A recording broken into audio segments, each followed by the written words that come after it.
اعوذ باللہ من الشیطان الرجیم بسم اللہ الرحمن الرحیم الحمد للہ رب العالمین والصلاة والسلام والتحیۃ والاکرام علی سید الانبیاء والمرسلین حبیب الہ العالمین ابی القاسم مصطفیٰ محمد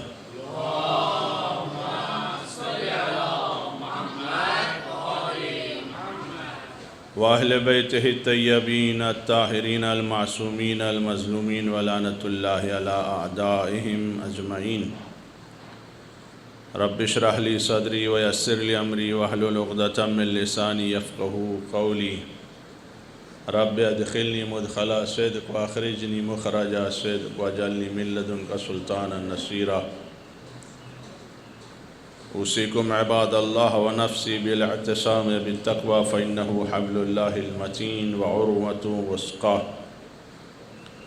وقال الله الحكيم في كتابه الكريم وإذا أخذنا ميثاق بني إسرائيل لا تعبدون إلا الله وبالوالدين إحسانا وذي القربى واليتامى والمساكين وقولوا للناس حسنا وأقيموا الصلاة وآتوا الزكاة ثم توليتم إلا قليلا منكم وأنتم معرضون۔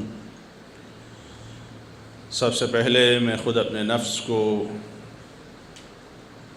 تقوی کی نصیحت کرتا ہوں اور اسی کے ساتھ ساتھ تمام حاضرین کے لیے خداوند عالم کی بارگاہ میں دعا ہے کہ پروردگار ہمیں توفیق تقوی اور پرہیزگاری عنایت فرما۔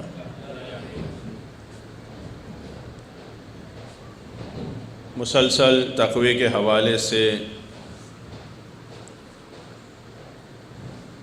آیتوں کے ذریعے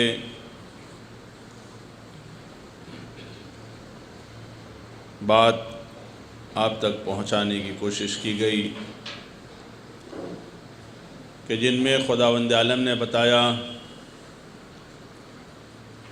کہ تقوی کیسے حاصل ہوتا ہے، کیسے انسان متقی بنتا ہے۔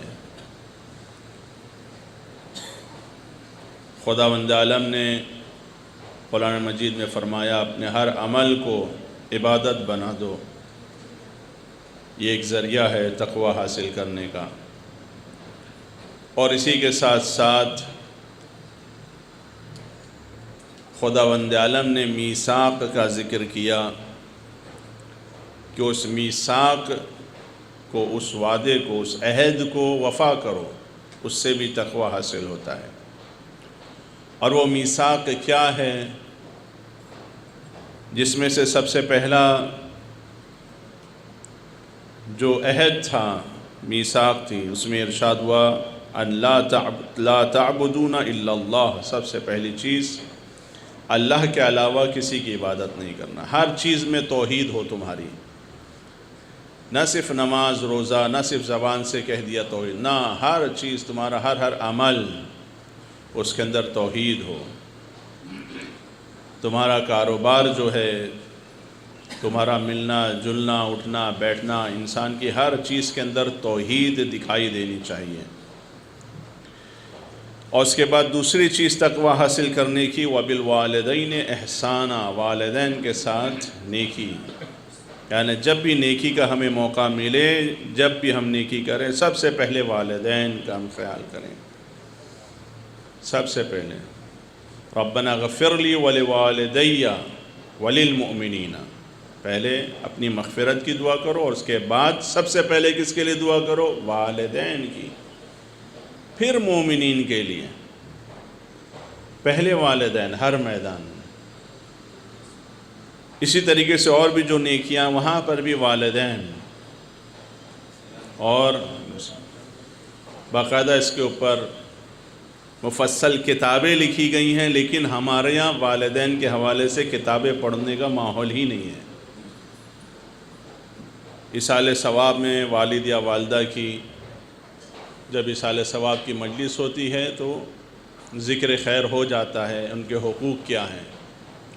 نہیں، اس حوالے سے باقاعدہ، یعنی شادی سے پہلے ہماری ذمہ داری یہ ہے کہ ہم ان کتابوں کو پڑھیں، ان حدیثوں کو پڑھیں کہ جس میں بتایا گیا ہے کہ والدین کے حقوق کیا ہیں، والدین کے رائٹس کیا ہیں، اور اسی کے ساتھ ساتھ اولاد کی تربیت کے حوالے سے جو کتابیں ہیں ان کتابوں کو ہمیں پہلے پڑھنا چاہیے. اور یہی وجہ ہے کہ چونکہ ہمیں خود اپنے بارے میں کچھ پتہ نہیں صحیح سے کہ اولاد کے حوالے سے ہماری کیا ذمہ داری ہے، تو ہم جب تک شادی نہیں ہوتی ہے تب تک تو میرا لاڈلا، میرا لال، میری آنکھوں کا تارا اور میرے پتہ نہیں کیا کیا چین سب کچھ رہتا ہے. جہاں شادی ہوئی یہ دیکھو بہک گیا. ارے کیا بتاؤں، ایسی لڑکی آئی کہ میرا بچہ مجھ سے چھین لیا، میرا گھر برباد کر دیا. آپ دیکھ رہے ہیں بھائی، اس بربادی کی وجہ خود ہو سکتا ہے آپ خود ہوں، یہ بھی تو ممکن ہے. البتہ یہاں پر بچوں کو بھی سوچ سمجھ کے پھر فیصلہ لینا چاہیے. ایسا نہیں ہے کہ ہر غلطی جو ہے وہ بس بہو کی ہوتی ہے اور ہر غلطی جو ہے شادی کے بعد بس بیٹے کی ہوتی ہے. نہیں، غلطی پہ والدین بھی ہوتے ہیں. بہت سے ایسے مواقع آئے ہیں کہ جہاں واقعاً غلطی والدین کی ہے، سمجھے آپ. لیکن ایسی صورت میں بھی اس کا حل یہ نہیں ہے کہ والدین کی توہین ہو، والدین کے حقوق پامال ہو. نہیں، چونکہ ہمیں پتہ ہی نہیں کہ جب ایسی سچویشن آئے تو مجھے کیا کرنا ہے. خوب اسی لیے تو نماز جماعت کا حکم ہے، اسی لیے تو پیش نماز سے رابطے میں رہنے کا حکم ہے. اسی لیے تو کہا گیا ہے کہ ایسے علاقے میں رہنا مکروہ ہے کہ جہاں پر عالم نہ ہو. حتیٰ کہ میں تو اکثر ہی کہتا ہوں کہ جس طریقے سے ہر انسان کا ایک فیملی ڈاکٹر ہوتا ہے، اسی طریقے سے اس کا فیملی عالم ہونا چاہیے. جس طرح جسم کے لیے ہمارے پاس فیملی ڈاکٹر ہے کہ جس کے پاس پوری ہسٹری اور پورا بیک گراؤنڈ رہتا ہے، اس حساب سے پیور میڈیسن دیتا ہے. یا اگر کسی دوسرے کو ڈاکٹر کو بھی سجیسٹ کرنا ہے تو اسی اعتبار سے وہ ڈاکٹر سجیسٹ کرتا ہے ساری چیزیں. اسی طرح روح کے علاج کے لیے بھی، نفس کے علاج کے لیے بھی ہمارے پاس ایک ایسا عالم ہونا چاہیے کہ جو ہمارے مسائل جانتا ہو، ہمارے مشکلات جانتا ہو اور ایماندار بھی ہو، امانت دار بھی ہو. ایسے نہیں کہ اگر خدا نخواستہ ہمارا کوئی عیب اسے پتہ چل گیا، ہمارا کوئی ایشو پتہ چل گیا، تب وہ ڈھنڈورا پیٹ رہا ہے، لوگوں کو بتا رہا ہے ارے ہاں پتہ چلا کہ نہیں ان کے بڑے مسائل چل رہے ہیں، نہیں بن رہی ہے ساس بہو کی، سسر کی، بیٹے سے نہیں بن رہی ہے. یہ نہ، امانت دار ہونا چاہیے، امین ہو اور حل نکالے. خوب حل نہیں نکل رہا ہے تو جس طریقے سے میں نے کہا جسم کا ڈاکٹر کسی اور کو سجیسٹ کرتا ہے، اب یہ بھی اسی طریقے سے کسی بہتر سے رابطہ کر کے حل نکالے. سمجھے آپ؟ چونکہ یہ چیزیں ہمارے یہاں نہیں ہیں، ورنہ ایسے ممالک کہ جہاں پر جسمانی ایشو کے ساتھ ساتھ میڈیکل کے حوالے سے ڈاکٹر کے ساتھ ساتھ واقعاً علماء کرام موجود ہیں کہ جو یہی کام کرتے ہیں، فیملی ایشوز کو سولو کرتے ہیں. انہیں رکھا ہی گیا ہے فیملی ایشوز کو سولو کرنے کے لیے کہ ان کو کورٹ جانا نہ پڑے، جبکہ اسلامی ملک ہے، کچہری نہ جانا پڑے، کچھ نہیں، بلکہ اندر ہی اندر معاملہ ختم ہو جائے. ورنہ یہ اچھی بات تھوڑی ہے کہ گھر کی بات جو ہے پڑوس، حتیٰ کہ رشتہ دار تک نہیں جانا چاہیے، چلے جائے کہ پڑوس اور پھر کورٹ کچہری ساری چیز ہو رہی. نہیں، یہ مناسب نہیں ہے. گھر کی بات جتنا ہو گھر میں ہی رہے، وہیں ختم ہو، جیسا بھی ہو. ماں باپ اچھے ہوں برے ہوں، اولاد اچھی ہو بری ہو، جو بھی ہو، سارے مسائل وہیں کے وہیں ختم ہونی چاہیے ہمیں. سمجھے؟ تو لہٰذا اگر جائے بھی زیادہ سے زیادہ عالم تک معاملہ جائے جو امین ہو، امانت دار ہو. اور یہ تقوی کا ذریعہ ہے کہ انسان والدین کے ساتھ احسان کرے. احسان یعنی نیکی. نیکی کا سب سے پہلا کوئی حقدار ہے تو والدین ہے، والدین کے ساتھ نیکی کریں. اس کے بعد کیا ہے؟ وذی القربا. اس کے بعد قرابت دار، جو سب سے زیادہ ہمارے قریبی ہیں. والدین کے بعد کسی کے ساتھ نیکی کرنے کا مرحلہ آتا ہے تو ان کے ساتھ ہے. راشن دینا ہے تو خوب سب سے پہلے رشتہ داروں میں دیکھو کوئی بھوکا تو نہیں سو رہا ہے. فیس دینا ہے سب سے پہلے میں قرابت داروں میں، رشتہ داروں میں دیکھنا ہے کہ کوئی میرا بھائی بہن، پھوپھا پھوپھی، چاچا چاچی، چچا زاد بھائی، خالہ زاد بھائی، جتنے بھی نزدیک سے نزدیک رشتہ دار ہیں قرابت دار ہے، پہلے میں ان میں دیکھوں کوئی پریشان حال تو نہیں ہے، کوئی ضرورت مند تو نہیں ہے، پہلے میں انہیں اپنے پیروں پہ کھڑا کروں، انہیں خود جاب کی ضرورت ہے، میرا خود اپنا بھتیجا ہے مثال کے طور پہ پریشان ہے جاب کے لیے، اور میرے ہاں ویکنسی موجود ہے اور میں ایڈ پہ ایڈ دیا جا رہا ہوں، وہ ہے نا میرے پاس ہر معاملے میں، حتیٰ کہ رشتہ شادی بیاہ کرنا ہو، اکثر آپ دیکھیں گھر میں موجود ہوتے ہیں لڑکے، نہیں ہم کو باہر کا لڑکا چاہیے، گھر میں موجود ہیں لڑکیاں، نہیں ہمیں باہر کی چاہیے۔ آپ دیکھ رہے ہیں نتیجہ کیا ہوتا ہے، بیٹھی ہوئی ہیں لڑکیاں، بہت واقعاً عزیزان گرامی بہت برے حالات ہیں، یقین جانیے بہت برا ماحول ہے اس وقت، بہت برا ماحول ہے، اخلاقی اعتبار سے، مورلز کے اعتبار سے، ایتھکس کے اعتبار سے بہت برا حال ہے، اور اس کی وجہ یہی ہے کہ ہم نے ہر میدان میں عالم دین کو بھی، حتیٰ کہ کاروبار کے لیے، کاروبار شروع کر رہا ہوں تو حدیث قصہ پڑھنے کے لیے مولانا صاحب آئیں، لیکن میرے ہاں جو گھریلو مشکلات ہیں ان ساری چیزوں کو حل کرنے تیار نہیں ہوں میں عالم دین سے، اور ہمارے یہاں بھی ایسا ماحول بھی نہیں ہے کہ اس طریقے کا کوئی سسٹم ہو کہ جہاں علماء کرام کا کام کیا ہے بس وہ بیٹھیں اور گھریلو مسائل اور اس طرح کی جو مشکلات ہیں، اخلاقی مشکلات ہیں، ان کا حل نکالیں، ان کا سولوشن نکالیں، باوجود اس کے کہ جہاں پر یہ ساری چیزیں ہو رہی ہیں، اتنا سب ہونے کے بعد بھی وہاں مسائل مشکلات ہیں، تو سوچئے ہمارے ہاں کیا حال ہوگا، ہمارے یہاں کتنے مسائل ہوں گے۔ نتیجہ کیا ہو رہا ہے کہ ہم سب کچھ کر رہے ہیں، عبادت پہ عبادت کر رہے ہیں، خوب پیسے خرچ کر رہے ہیں، محنت کر رہے ہیں عبادت کے لیے، مشقت کر رہے ہیں عبادت کے لیے، صرف ماہ رمضان نہیں بلکہ رجب، شعبان، رمضان تینوں مہینہ روزہ رکھ رہے ہیں، لیکن پھر بھی تقویٰ حاصل نہیں ہو رہا ہے۔ کیوں؟ چونکہ آخر اس کا بھی چینل ہے، اس کا بھی طریقہ ہے، اس کا بھی ایک سسٹم ہے، جب تک اس سسٹم کو فالو نہیں کریں گے کیسے تقویٰ حاصل ہوگا؟ حتیٰ کہ پھر وہ نماز نہیں ہوگی، عبادت نہیں ہوگی، وہ روزہ عبادت نہیں ہوگا، وہ صدقات و خیرات عبادت نہیں ہوگی۔ کیوں؟ چونکہ سسٹم ہے، جو طریقہ ہے اس کو فالو نہیں کیا ہے، اپنے حساب سے سب کر رہا ہے، بڑی محنت کر رہا ہے، مشقت کر رہا ہے، واقعاً مذاق نہیں ہے 3 مہینہ روزے رکھنا۔ بہت سے ایسے ہیں ماشاءاللہ سے، حتیٰ کہ نوجوان ہیں اعتکاف میں بیٹھے ہوئے بیچارے، نوجوان ہیں، اچھی خاصی تعداد آپ دیکھیں اعتکاف میں رہتے، لیکن تقویٰ حاصل نہیں ہو رہا ہے۔ تو فائدہ کیا ہے؟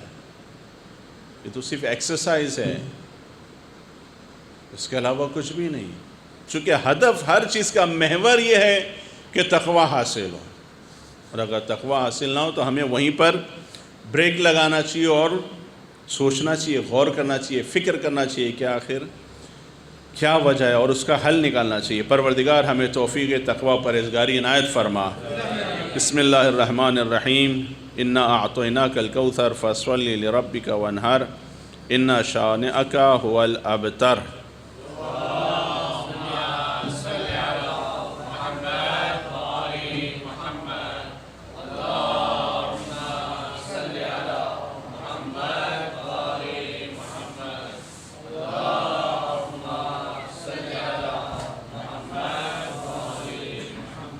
بسم اللہ الرحمن الرحیم، الحمد للہ رب العالمین والصلاة والسلام والتحیۃ والاکرام علی سید الانبیاء والمرسلین حبیب الہ العالمین ابی القاسم مصطفیٰ محمد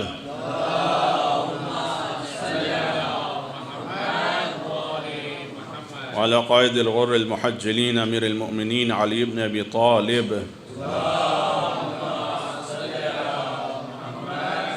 وعلى بضعة خاتم النبيين فاطمة بنت محمد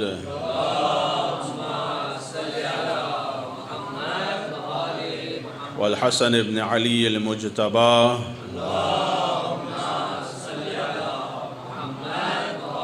والحسين بن علي الشهيد بكربلاء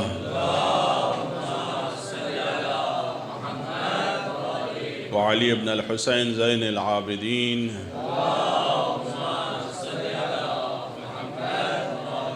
محمد بن علی الباقر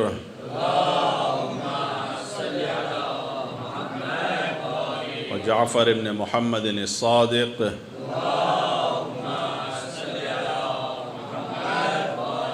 وموسى بن جعفر الكاظم وعلي بن موسى الرضا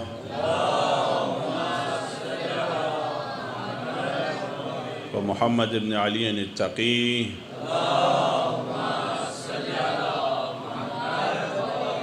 وعلي بن محمد النقي والحسن بن علي العسكري اللهم صل على مولانا صاحب العصر والزمان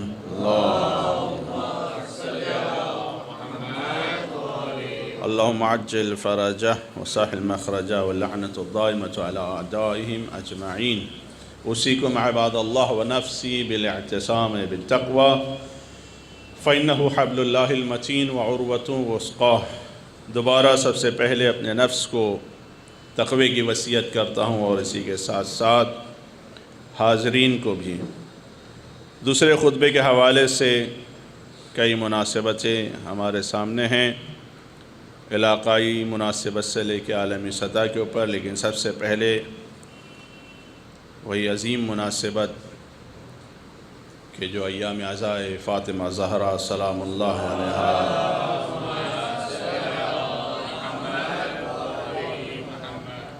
اور اسی کے ساتھ ساتھ تین عظیم ہستیوں کی شہادت کی تاریخیں ہیں، شہید آیت اللہ باقر النمر، اسی کے ساتھ ساتھ شہید قاسم سلیمانی اور شہید ابو مہدی مہندس اور ان کے تمام ساتھی، اور اس کے علاوہ عالمی سطح کے اوپر بھی مناسبتیں ہیں۔ عزیزان گرامی، جیسا کہ آپ جانتے ہیں کہ شہید باقر النمر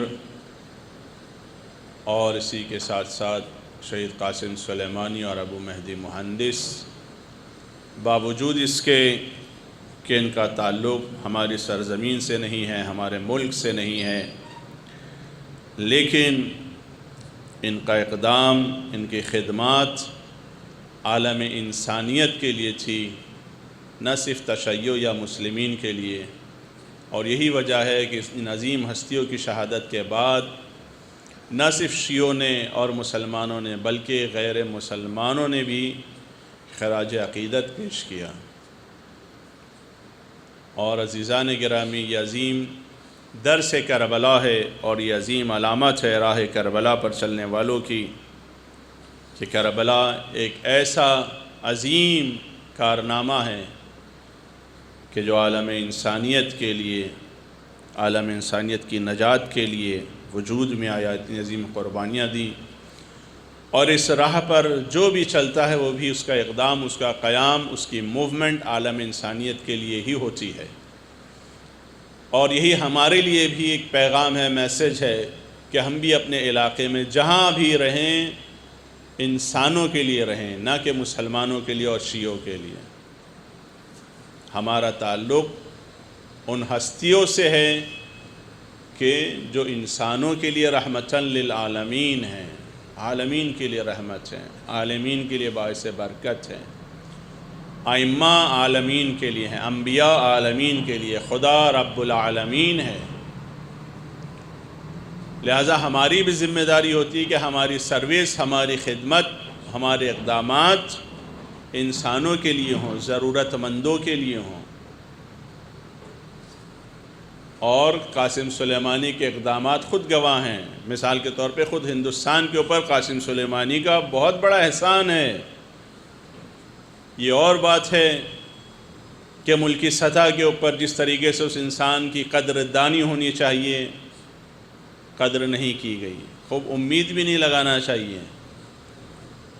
جس کی نظر میں خود اس کی اپنی ماں کی قدر نہ ہو، اس سے آپ کیسے توقع رکھتے ہیں کہ وہ کسی اور کی قدر کرے گا، کسی کی زحمتوں اور قربانیوں کی قدر کرے گا؟ سوال ہی نہیں ہوتا۔ ورنہ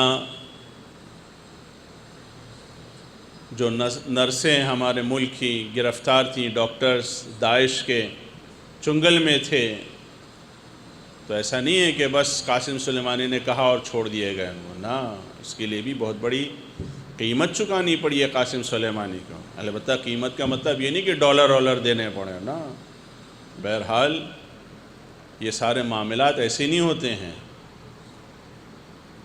بلکہ باقاعدہ اس کے لیے قربانی دینی پڑتی ہے، اس کے لیے زحمتیں مشقتیں برداشت کرنی پڑتی ہیں، ورنہ تو انڈیا کے پاس بھی ڈالر کی کمی نہیں، سورس فورس آرمی لشکر سب کچھ ہے، کیا ہوا؟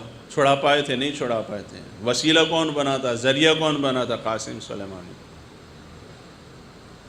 اور کتنی عظیم خدمت ہے،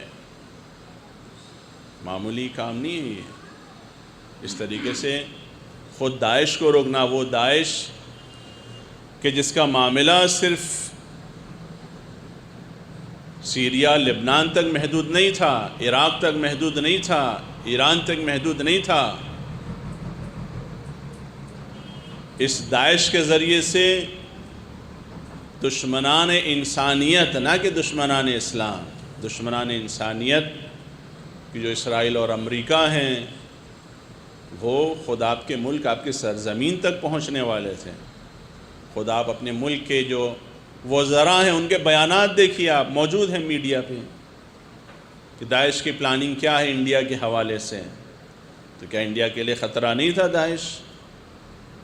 لہذا قاسم سلیمانی، حشد شعبی، پاسداران اور اسی طریقے سے بسیجی، دیگر مجاہدین،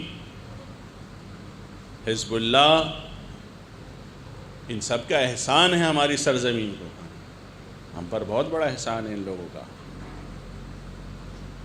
لہذا ہماری بھی ذمہ داری ہے ان سب ہستیوں کے حوالے سے، کہ جہاں ہمیں سکھایا یہ گیا ہے کہ انسانوں کی قدر کرو، انسانوں کی قدر کرو، انسان بما ہوا انسان، انسان کی قدر کرے، کہ جائے کہ ان سب کا تو احسان ہے، ان کی تو بدرجہ اعلیٰ ہمیں قدر کرنا چاہیے۔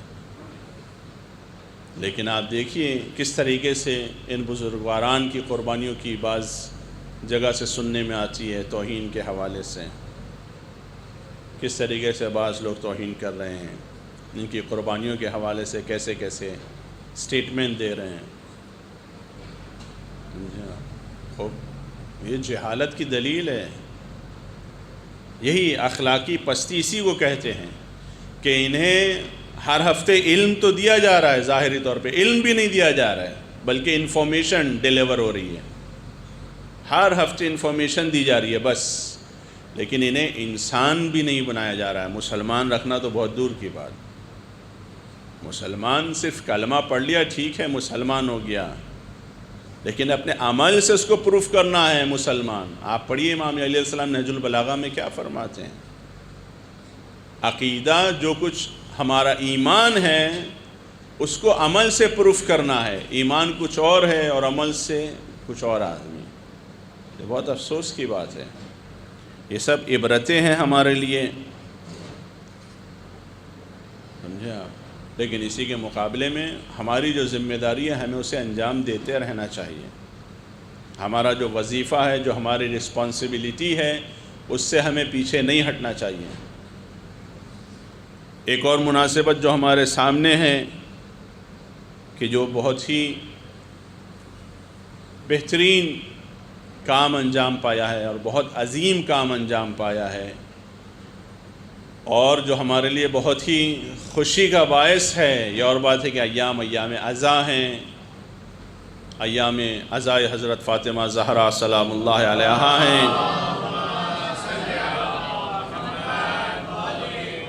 اور یہ بی بی کی فرش عزا کی ہی وجہ سے یہ قدرت حاصل ہوئی ہے، یہ نعمت حاصل ہوئی، یہ طاقت حاصل ہوئی، کہ ہمارے ہی برادران اہل بیت اطہار کے چاہنے والے عزاداران جناب سیدہ و عزاداران شہداء کربلا و ابا عبداللہ الحسین علیہ السلام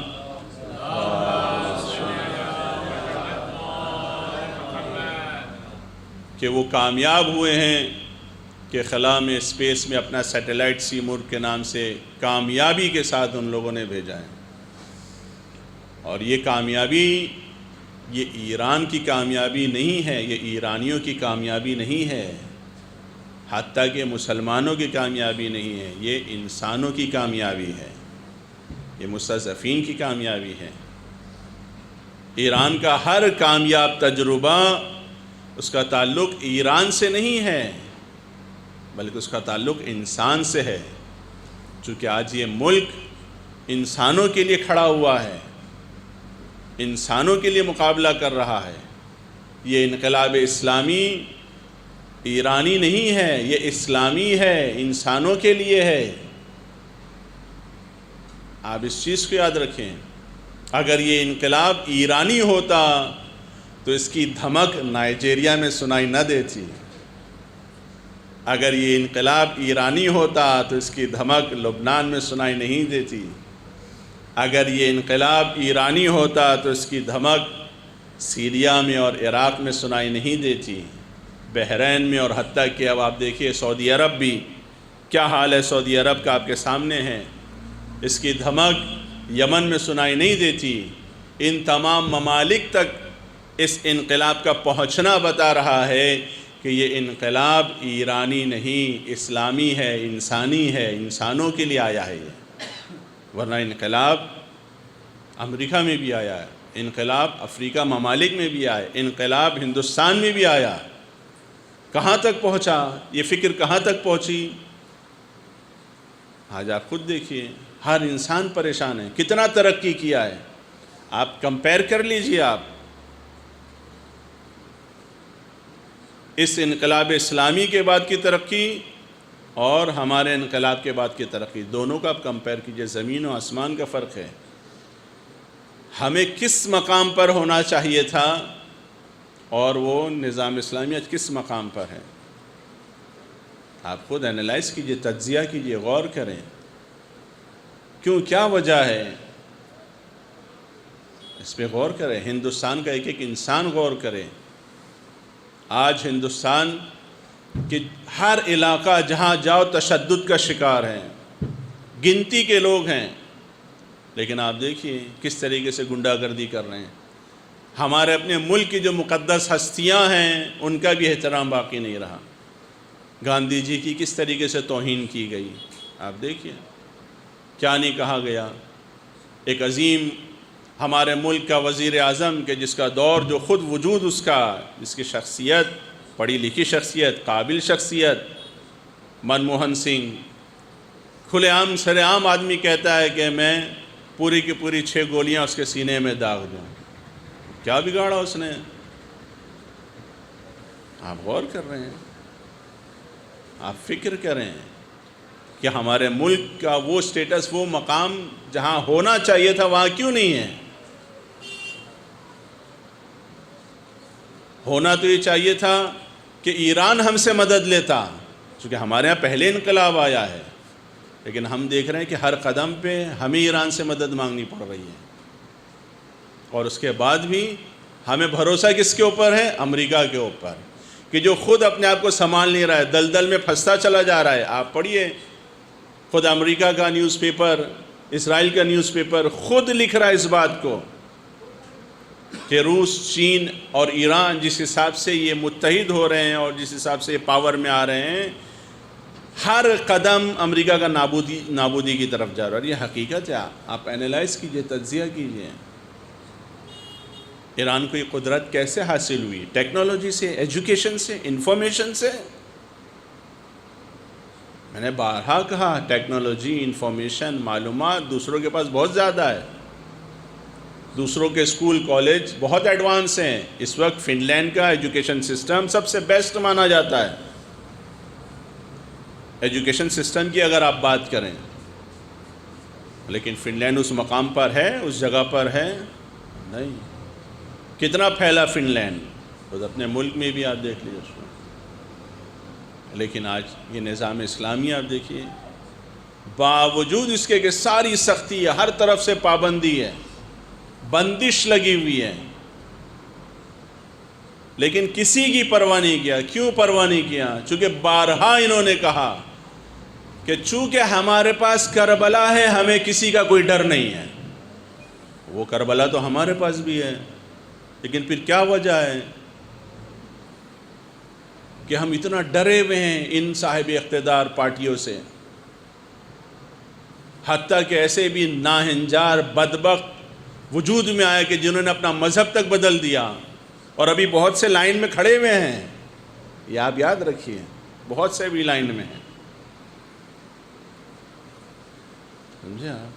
کربلا جب صرف تبرک تک محدود ہو جائے، کربلا جب صرف زبان تک محدود ہو جائے، کربلا جب صرف ظاہر تک محدود ہو جائے عزیزان گرامی، تو آپ سب کچھ کریں گے، آپ کو اس کا وہ اثر حاصل نہیں ہوگا کہ جو کربلا کے اندر اثر ہے، جو کربلا عطا کرتی ہے اور جو کربلا عطا کر رہی ہے لوگوں کو عطا کیا، وہ کبھی حاصل نہیں ہوگا جب تک واقعاً کربلا کو اپنائیں گے نہیں. کربلا اپنانا ہے، کربلا کو عمل میں اتارنا ہے. کربلا کو عمل میں اتارنے کا سب سے بڑا اثر کیا ہے؟ انسان کے اندر سے خوف نکل جاتا ہے، بے خوف ہو جاتا ہے. کربلا کا ایک بچہ، عظیم ترین صفت جو اس کے اندر موجود تھی، بے خوف تھا. 4 سال کی بچی تھی مگر بے خوف تھی.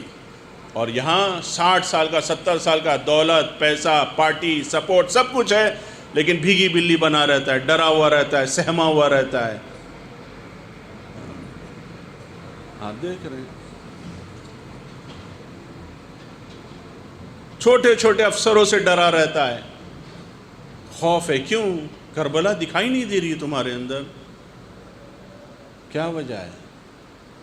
یہی کربلا ہے جس نے نائجیریا میں 2.5 کروڑ لوگوں کو جام کوثر سے سیراب کیا ہے. یہی کربلا ہے جس نے یمنیوں کے اندر قدرت عطا کی. یہی کربلا ہے جس نے لبنانیوں کو آزاد کرایا. یہی کربلا ہے جس نے سیریا کے اندر لوگوں کو قوت عطا کی. یہی کربلا ہے جس نے حماس کے اندر قوت عطا کی، خوف نکال دیا اس کے اندر اسرائیل کا.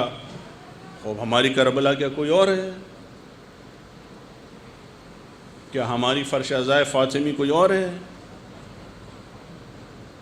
کیا وجہ ہے آخر کہ وہ خوف ختم کیوں نہیں ہو رہا ہمارے اندر، جو دور دور تک بالکل ہمیں محسوس بھی نہیں ہونا چاہیے خوف؟ ہاں، ہم کیوں آخر ایجوکیشن کے اس مقام پر نہیں ہیں؟ ہم کیوں آخر ٹیکنالوجی کے اس مقام پر نہیں ہیں؟ ہم کیوں یونٹی کے حساب سے اس مقام پر نہیں ہیں؟ ہم کیوں آخر اتحاد کے اعتبار سے اس مقام پر نہیں ہے؟ ہم کیوں آخر لیڈرشپ کے اعتبار سے اس مقام پر نہیں ہے؟ کیا نہیں ہے ہمارے پاس؟ سب ہے. مسجد ہے، امام بارگاہیں ہیں، انجمنیں ہیں، پیسہ ہے، دولت ہے، سرمایہ دار ہیں، ڈاکٹرز ہیں، انجینئرز ہیں، بیرسٹرز ہیں، سب کچھ ہیں. لیکن وہ مقام پر ہم نہیں ہیں جس مقام پر ہمیں ہونا چاہیے تھا. ہم پستی میں ہیں. لائر ہونے کے بعد بھی ہم پستی میں ہیں، ڈاکٹر ہونے کے بعد بھی پستی میں، انجینئر ہونے کے بعد بھی پستی میں ہیں، اتنی مسجدیں ہونے کے بعد بھی پستی میں ہم، اتنے مراکز ہونے کے بعد بھی پستی میں ہم، اتنی انجمنیں ہونے کے بعد بھی پستی میں ہم. پستی میں ہیں. کوئی اثر نہیں ہے، کوئی قدرت نہیں ہے، کوئی طاقت نہیں ہے، دم نہیں ہے. کیوں آخر؟ ہاں، آپ غور کریں. ہر طبقے کا انسان آپ دیکھیے، چاہے اس کے سر پہ ٹوپی ہو، چاہے اس کے سر پہ عمامہ ہو، چاہے اس کے گلے میں ٹائی ہو، چاہے وہ سوٹ بوٹ میں ہو، ڈرا ہوا ہے، خوف زدہ ہے. خوف کرنے کی ضرورت نہیں ہے، پلاننگ کرنے کی ضرورت ہے بھائی. پلاننگ کرو. پلاننگ، جو بھی پلاننگ کرے گا اور اس پلان کو اپلائی کرے گا، اس کو اپنی فیلڈ میں کامیابی ملنا ہی ملنا ہے، کوئی بھی ہو. 30 سال کی پلاننگ ہے جو آج آپ دیکھ رہے ہیں. آپ کے اندر جو ڈر، خوف وجود میں آیا، یہ 30 سال کی محنتوں کا نتیجہ ہے کہ خوف میں ڈال دیا. لیکن اسی کے مقابلے میں ایسے اسٹیٹ، ایسی سٹی، ایسے علاقے ہیں جہاں کے لوگ ذرا بھی خوف نہیں، پلاننگ کر رہے ہیں، منظم ہیں، نہیں ڈرتے ہیں، کسی بھی طرح کی کوئی بھی پارٹی سے نہیں ڈرتے ہیں. کتنے سامنے والوں کے اوپر پاس والنٹیئرز ہوں، نہیں ڈرتے ہیں وہ لوگ، کتنے کار سیوک ہوں، نگر سیوک ہوں، پتہ نہیں کون کون سے سیوک ہوں، نہیں ڈرتے ہیں وہ لوگ. اور ان کے پاس ویسی کربلا بھی نہیں ہے جیسی ہمارے پاس ہے. کیا وجہ ہے آخر؟ ہاں، یہ سوچنے والی بات ہے. اپنی قدرت کو سوچیں، اپنی قدرت کو سمجھیں، اپنے آپ کو پہچانیں. ہم واقعاً ہم نہیں پہچان رہے اپنے آپ کو، اور پستیوں میں، ایک دوسرے کو ٹانگ کھینچنے میں، ایک دوسرے کو ذلیل کرنے میں، ایک دوسرے کو رسوا کرنے میں، حتیٰ کہ عزاداری کو اپنے ذاتی مفاد میں استعمال کرنے میں، ایام عزا فاطمہ زہرا سلام اللہ علیہ کو اپنے مفاد میں استعمال کرنے میں لوگ لگے ہوئے ہیں. بعض کا پورا ہدف ایام عزا جناب سیدہ کے ذریعے سے کیا ہے؟ اتحاد سے دور کرنا ہے. پورا ہدف آپ دیکھ لیجئے ان کا ہدف جناب سیدہ کی شخصیت نہیں ہے. ان کا ہدف واقعاً فرش عزا فاطمی کے ذریعے سے اس مقام پر نہیں پہنچانا ہے کہ جہاں پر ہمیں جناب سیدہ دیکھنا چاہتی ہیں. ان کا ہدف کیا ہے؟ ایران سے گمراہ کرنا، اتحاد سے گمراہ کرنا. سمجھا؟ باقاعدہ بولتے ہیں، بیان دیتے ہیں. جس طریقے سے وہ کمنٹس پاس کرتے ہیں، آپ پڑھیے، اس کو اندازہ ہو رہا ہے کہ یہاں حب حضرت زہرا سلام اللہ علیہ کتنا ہے اور بغض اتحاد و یہ نظام اسلامی کتنا ہے. صاف دکھائی دیتا ہے، ایک دم صاف دکھائی دیتا ہے، ایک ایک چیز دکھائی دیتی ہے. خوب عزیزان گرامی، ان مراکز، ان مسجدوں، ان امام بارگاہ، خاص طور سے جامع مسجد جہاں پر جمعہ کا خطبہ ہوتا ہے، اس ادارے کی کمیٹیوں کی ذمہ داری یہ ہے کہ قوم کو مضبوط کرے، ہر اینگل سے مضبوط کرے. یہ ذمہ داری سب کی ہے، نہ صرف ایک خاص ادارے کی. کوئی خاص ادارہ بھی کتنا کرے گا، کیا کرے گا؟ ایسا نہیں کہ نہیں کر رہا ہے. کرنے والے، وہ ادارے والے بہت پرانے ادارے ہیں جو کر رہے ہیں خدمت مومنین کی، میڈیکل کا دے رہے ہیں، ایجوکیشن کا دے رہے ہیں، گھر بھی بنوا کے دے رہے ہیں. کرنے والے کر رہے ہیں ادارے کام، اور ہیں ان کے سامنے بھی مسائل، ان کے سامنے بھی مشکلات ہیں. لہٰذا یہ نماز جمعہ کا جو سلسلہ کیا ہے؟ یہی ہے کہ تم کسی ایک کے اوپر ڈیپینڈ ہو کے نہیں رہو، اپنے علاقے کی مشکل تم خود حل کرو. یہ جو سسٹم ہے 5.5 کلومیٹر کا، کیوں ہے 5.5 کلومیٹر کا؟ کہ ہر 5.5 کلومیٹر کے اوپر یا بعض فقہا کے نزدیک 5 کلومیٹر کے فاصلے سے نماز جمعہ ہونی چاہیے. کیوں؟ تاکہ آپ منظم کر سکیں اپنے ایریاز کے 2.5 کلومیٹر تک، ایسٹ ویسٹ نارتھ ساؤتھ کے جو مومنین ہیں، جو مسلمین ہیں، جو انسان ہیں، جو مستضعفین ہیں، ان کی مشکلات کو حل کرو مل کے. ویکلی کانفرنس کیوں ہے یہ؟ کیوں اس کے اندر کہا گیا ہے کہ تم جس علاقے میں تمہارا ممبرا میں جمعہ ہو رہا ہے، ممبرا کی کیا مسائل ہیں جمعہ میں بیان کرو. ممبئی میں جمعہ ہو رہا ہے، ممبئی کے مسائل کیا ہے بتاؤ مومنین کو. مہاراشٹر میں خطبہ جمعہ ہو رہا ہے، بتاؤ مہاراشٹر کے مسائل کیا ہیں. ہندوستان میں ہو رہا ہے، بتاؤ ہندوستان کے مسائل کیا ہے. روئے زمین پر ہو رہا ہے، بتاؤ عالمی مسائل کیا، مشکلات کیا ہیں، بتاؤ ان کو. حدیث میں ہے یہ. حدیث دکھاتے پھر تو خوب، یہ بھی حدیث میں ہے.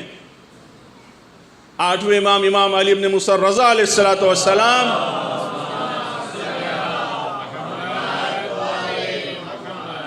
پڑھیں، اس حدیث میں ہے امام کی کہ جہاں بتا رہے ہیں فلسفہ نماز جمعہ کیا ہے. نماز جمعہ میں سیاسی مسائل بیان کرنے کے لیے کیوں کہا گیا ہے؟ اس لیے نہیں کہ خطیب امام جمعہ کو MLA بننا ہے، MP بننا ہے، نگر سیوک بننا ہے، وزیر اعظم بننا ہے، پرائم منسٹر بننا ہے، چیف منسٹر بننا ہے، پریسیڈنٹ بننا ہے. نہیں، وہ تو آلریڈی اتنے عظیم عہدے پر ہے، امام جمعہ ہے، اس سے بڑا کوئی عہدہ نہیں ہے اس کے پاس. لیکن یہ عہدہ خدمت کے لیے ہے، لوگوں کو اویئر کرنے کے لیے ہے، لوگوں کو بیدار کرنے کے لیے ہے. نہ اس لیے ہے کہ ایک ٹائٹل لے لوں میں، جیسے لوگ خوش ہو جاتے ہیں، الحاج، خوش ہو جاتا آدمی کہ الحاج ہے یہ، تو میں بھی خوش ہو جاؤں، ارے میں امام جمعہ ہوں، اس علاقے کا گورنر ہوں. نہیں، آقا، امام جمعہ کے کندھے کے اوپر بہت بڑی ذمہ داری ہے. قوم کی ذمہ داری ہے اس کے کندھے کے اوپر، اور قوم کی بھی ذمہ داری ہے کہ امام جمعہ کی قیادت میں خدمت کرے، خدمت کرے، قوم کو ڈیولپ کرے، قوم کو اوپر لے کر آئے، قوم کو اس کے پیروں پہ کھڑا کرے، قوم کے اندر سے خوف نکالے۔ اسی کربلا کے ذریعے سے، اسی فرش عزا کے ذریعے سے، اسی ایام عزا فاطمہ زہرا سلام علیہ کے ذریعے سے، اسی خطبہ جمعہ کے ذریعے سے قوم کے اندر سے خوف نکالے، ان پارٹیوں کا خوف، ان وڈیروں کا خوف، ان ظالموں کا خوف، ان بزدلوں کا خوف، اور ان کو بتائیں کہ جب تمہارے سامنے کربلا موجود ہے تو تمہاری ذمہ داری کیا ہے۔ چلتے رہو کربلا کے راستے پر، بس ختم ہو گئی بات۔ بنو ڈاکٹر، چلتے رہو کربلا کے راستے پر، بنو انجینئر، چلتے رہو کربلا کے راستے پر، بنو بیرسٹر، چلتے رہو کربلا کے راستے کے اوپر، بنو امام جمعہ، چلتے رہو کربلا کے راستے پر، بنو امام جماعت، چلو کربلا کے راستے پر، بنو ذاکر خطیب، چلو کربلا کے راستے پر۔ تم قوم سے مت کہو کہ جاؤ، بلکہ تم خود جاؤ، قوم سے کہو آؤ۔ یہ قاسم سلیمانی کی خوبی تھی۔ قاسم سلیمانی اپنی فوج سے یہ نہیں کہتا تھا جاؤ، قاسم سلیمانی فرنٹ پہ جا کے کہتا تھا آؤ۔ سمجھے آپ؟ خطیب جمعہ کا مطلب یہ ہے، قوم سے ہی نہیں کہے کہ یہ کرو، ایسا کرو، وہ کرو، یہ حدیث وہ، نہ، خود کرے، خود کرے، خود بیڑا اپنے کندھے پہ اٹھائے، قوم کو ایجوکیٹڈ بنانے کا، قوم کے اندر سے بے روزگاری ختم کرنے کا، قوم کے اندر سے ڈر، خوف، ظالموں کا، فاسقوں کا، فاجروں کا نکالنے کا، خود اپنے دوش کے اوپر یہ بیڑا اٹھائے۔ کوئی اور نہیں آئے گا باہر سے۔ اب یہ چیزیں کیوں نہیں ہو رہی ہیں؟ وہی انسان کے پاس تقوی نہیں ہے۔ ان ساری چیزوں کا محور یہ کہ تقوی حاصل ہونا چاہیے۔ پروردگار ہمیں توفیق تقوی پرہیزگاری عنایت فرما۔ پروردگار امام زمانہ کے ظہور میں تعجیل فرما، ان کے ظہور کو ہمارے لیے عافیت قرار دے، ہم کو ان کے اعوان و انصار میں شمار فرما، ہمارے مرحومین کی مغفرت فرما، ان کے درجات عالی فرما، انہیں جوار معصومین میں جگہ عنایت فرما، ہمارے بچوں کو دنیا اور آخرت کے ہر امتحان میں کامیابی و کامرانی عنایت فرما۔ آپ تمام حاضرین سے گزارش ہے کہ ایک مرتبہ سورہ حم، 3 مرتبہ سورہ اخلاص کی تلاوت فرما کر تمام مرحومین مرحومات، خود اپنے مرحومین مرحومات، بالخصوص شہداء اکرام، شہداء حرام، شہداء مدافعان حرام، بالخصوص شہید آیت اللہ باقر النمر، شہید قاسم سلیمانی، شہید ابو مہدی مہندس اور تمام شہداء کی روح کو ایصال فرمائیں۔ بسم اللہ الرحمن الرحیم، قل هو اللہ احد اللہ الصمد لم یلد ولم یولد ولم یکن لہ کفوا احد۔ صدق